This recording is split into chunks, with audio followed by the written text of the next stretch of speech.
दोस्तों नमस्कार। और आज मैं लेके आया हूँ आप लोगों के लिए एक बहुत ही महत्वपूर्ण जानकारी। और सबसे पहले तो मैं आप लोगों से विनम्र निवेदन करूँगा कि अगर आप मेरे इस वीडियो को पहली बार देख रहे हैं तो मेरे इस चैनल को सब्सक्राइब कर लें, जिससे आप लोगों को लेटेस्ट से लेटेस्ट जानकारी जो भी आए वो आप लोगों को सबसे पहले मिले।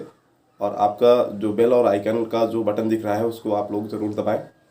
दोस्तों आज हम चर्चा करने वाले हैं हमारे जो किसान भाई हैं, हमारे जो पशुपालक हैं, उनके जो पशु हैं, उनके अंदर जो समस्याएं दिखाई पड़ रही हैं। जैसा कि हम बात करें कि आज से 15 साल 20 साल पहले ये जो समस्याएं हमारे पशुपालकों के पशुओं में दिखाई पड़ रही हैं, ये 15-20 साल पहले नहीं दिखाई पड़ती थी। तो आज हम चर्चा करेंगे कि ये सारी समस्याएं कहाँ से आ रही हैं और कैसे आ रही हैं, और इन समस्याओं को हम कैसे दूर करें, क्या इसके लिए हम कर सकते हैं। तो आइए सबसे पहले हम जानकारी लेते हैं कि ये समस्याएं क्यों आ रही हैं। अभी आप देखें कि हमारे जो पशुपालक हैं या हमारे जो किसान भाई हैं, वो अपने खेतों में जो ज़्यादा से ज़्यादा केमिकल का इस्तेमाल कर रहे हैं। जैसे कि आप देख रहे होंगे कि हमारे जो किसान भाई हैं वो अपनी खेती में डीएपी है, यूरिया है, या आम और तमाम तरीके के कीटनाशक हैं जो डेंजर से डेंजर कीटनाशक है, जिनको विदेशों में प्रतिबंधित किया जा चुका है। वो सारे कीटनाशक हमारे यहाँ पर इंडिया में लोग अपने खेतों में स्प्रे कर रहे हैं। दूसरा आप ये देखेंगे कि तमाम तरीके के खरपतवार नाशक जो हमारे किसान भाई अपने खेतों में डालते हैं, तो ये सारी चीज़ें जो इस्तेमाल हो रही हैं या इनको जो इस्तेमाल करते हैं, तो इनका जो असर होता है वो हमारी फसलों के ऊपर आता है। जैसे आप देखिए कि अभी धान का फसल चल रहा है। धान के फसल में हमारे किसान भाई सबसे पहले जब धान की रोपाई करते हैं तो उसमें कीटनाशक या खरपतवार नाशक का इस्तेमाल करते हैं, जिससे कि खरपतवार खेत में ना जमे।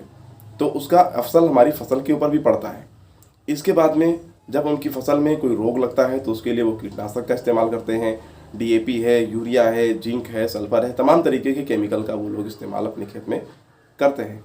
तो इस तरीके से उस फसल पे ये कह सकते हैं कि जो केमिकल का इस्तेमाल हो रहा है तो उसका असर उस फसल के ऊपर पड़ता है। और जब चारे के माध्यम से वो हमारे पशु को मिलती हैं तो तमाम तरीके की प्रॉब्लम्स दिखाई पड़ती हैं। सबसे पहली प्रॉब्लम्स आज जो देखने को मिल रही है वो है हमारे जो पशु है वो बांझपन का शिकार हो रहे हैं। बांझपन जिसको हम लोग इनफर्टिलिटी बोलते हैं।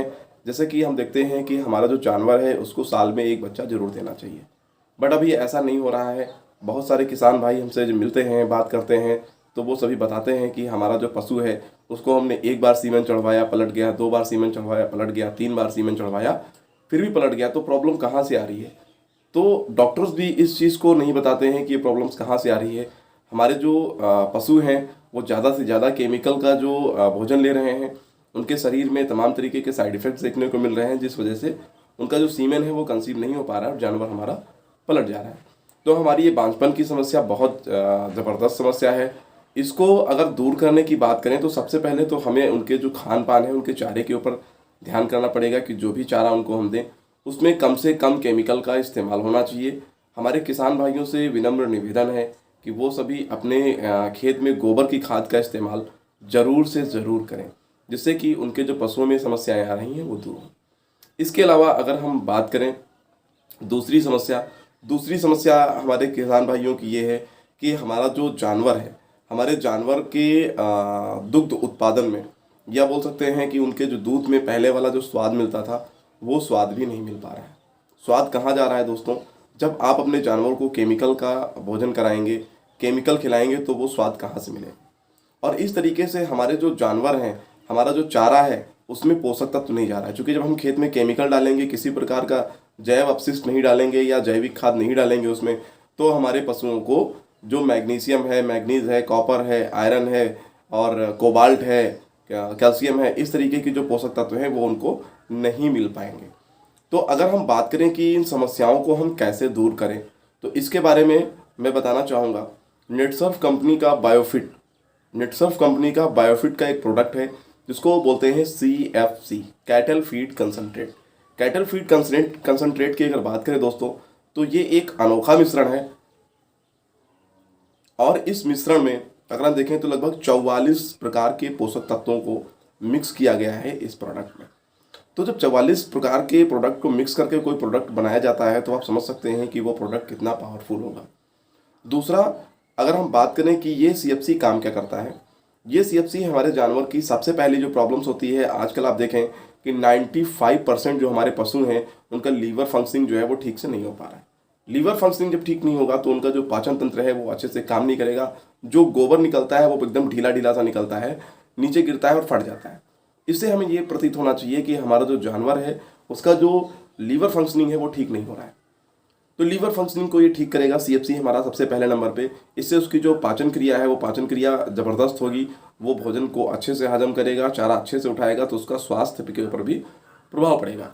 दूसरा कि जो उसमें शरीर में पोषक तत्व की ज़रूरत है हमारे पशु में, उस पोषक तत्व को भी ये कंप्लीट सप्लीमेंट के रूप में उसको जो है ये मिलेगा और उसका पोषक तत्व जो है शरीर एकदम हष्ट पुष्ट और तंदुरुस्त हो जाएगा।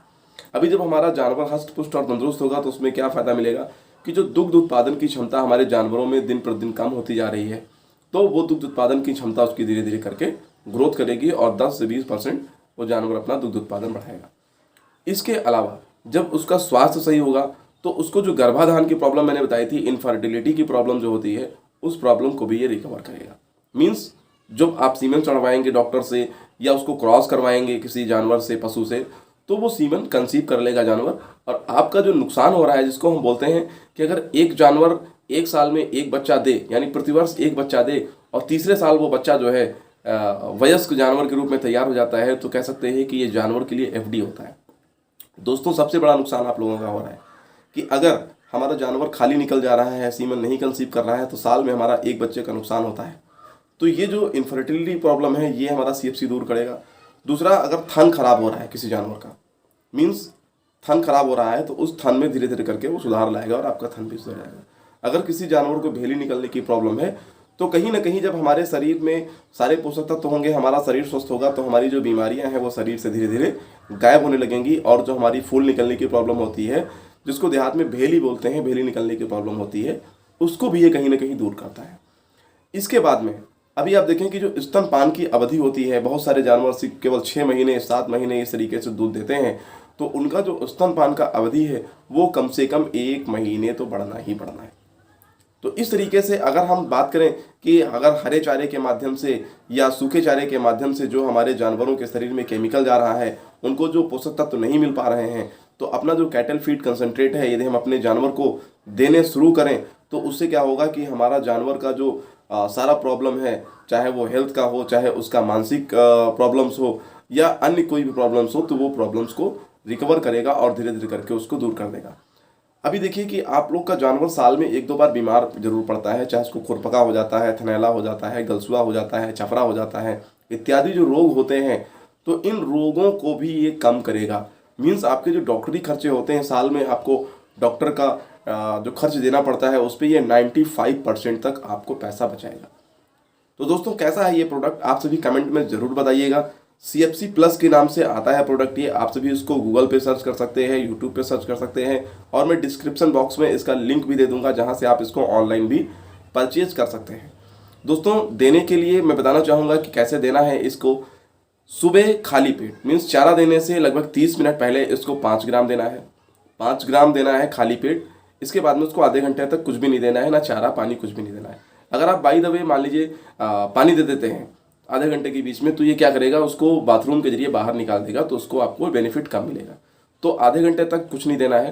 कैसे देना है, सुबह जब हम उठते हैं, हमारे घर में बासी रोटी होती है या बासी भोजन कुछ बचता है, या थोड़ा सा चोकर में मिला के या गुड़ में मिला के किसी भी तरीके से उसको खिलाना है अपने जानवर को। बहुत सारे किसानों की ये प्रॉब्लम्स आती है कि सर मेरा जानवर तो खुशबूदार कुछ भी नहीं खाता है, अगर ज़रा सा भी सूंघ लेगा तो वो खाएगा ही नहीं। दोस्तों, उसके लिए बहुत सरल उपाय है। आप थोड़ा सा कड़वा तेल गदेली के ऊपर लीजिए और उसके तूतुन पे थोड़ा सा लगा दीजिए, उसको कड़वा तेल की जो है स्मेल आएगी और वो आराम से आपके CFC को खा लेगा। शाम को चारा पानी देने के बाद इसको देना है। 5 ग्राम चम्मच निकलेगा, चम्मच को भरेंगे, दूसरी उंगली से उसको बराबर कर देंगे, जितना उस चम्मच में आएगा उतना ही देना है। तो दोस्तों, जानकारी कैसी लगी आप इसको कमेंट बॉक्स में